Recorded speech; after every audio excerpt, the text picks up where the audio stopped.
పరమపావనుడైన వెంకటేశ్వర స్వామి ఆలయంలో భద్రతా వైఫల్యం, వాళ్ళ డొల్లతనం ఈ రోజున మరింత స్పష్టంగా లోకవిదితమైంది. ఈరోజు శ్రీవాణి దర్శనానికి వెళ్ళినటువంటి ముగ్గురు భక్తులు వైకుంఠం క్యూ కాంప్లెక్స్ నుండి మహద్వారం వరకు, అంటే దాదాపు 1/2 కిలోమీటర్ మేర మధ్యలో దాదాపు 3 అంచెల భద్రతా సిబ్బంది ఉంటున్నారు కూడా.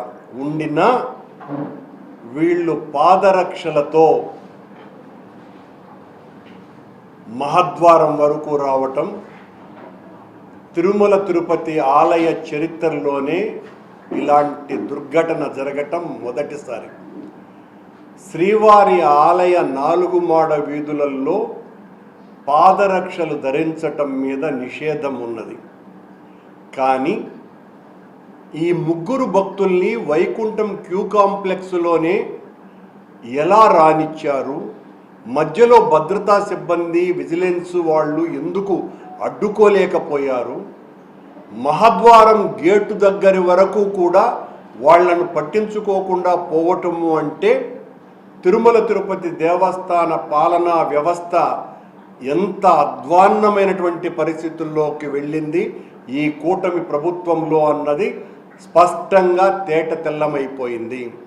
దీని మీద టీటీడీ అధికారులు చాలా చక్కటి వివరణలు కూడా ఇవ్వచ్చు. అవి పాదరక్షలు కావు, చెవులో వేసుకునేటువంటి రింగులనొచ్చు, లేదా మొలగట్టుకునేటువంటి వడ్డాణాలని కూడా చెప్పవచ్చు, లేకపోతే ఆ పాదరక్షలు కావనే చెప్పవచ్చు, పాదాలకు రక్షకులుగా వాడుకున్నారని చెప్పవచ్చు.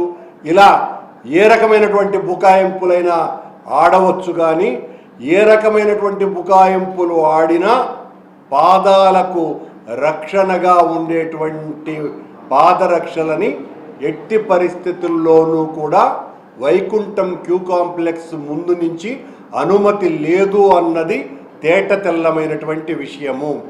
దీనికి నేను ఇప్పుడే ఎవరో టీటీడీ అధికారులు చెప్పినట్టుగా మేజోళ్లకు పర్మిషన్ ఉంది అని వాళ్ళు ప్రకటించినారని నాకెవరో చెప్పినారు.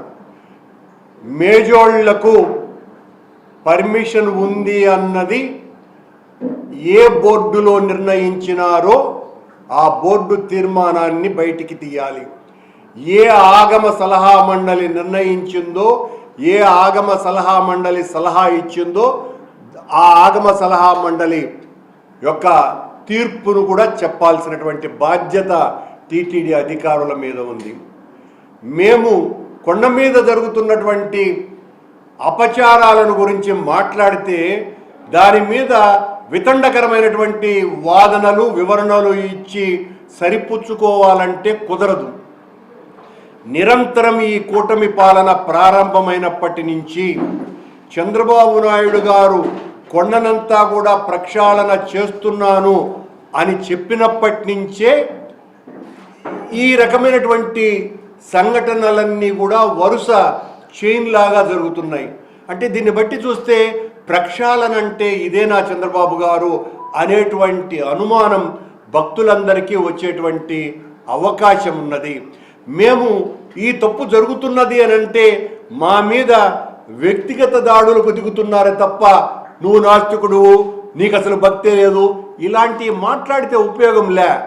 మీరు చేస్తున్నటువంటి తప్పులను సవరించుకోవటానికి మీరు ఏం చేస్తారు అన్నటువంటి విషయాలను మీరు తెలపాలి తప్ప ఈరోజు జరిగినటువంటి ఈ పాదరక్షలతో భక్తులు మహద్వారం వరకు, సాక్షాత్తు రాష్ట్రపతి కూడా ఈ సాహసం చేయలేరు, ప్రధానమంత్రి కూడా ఈ సాహసం చేయటానికి వీలు లేదు.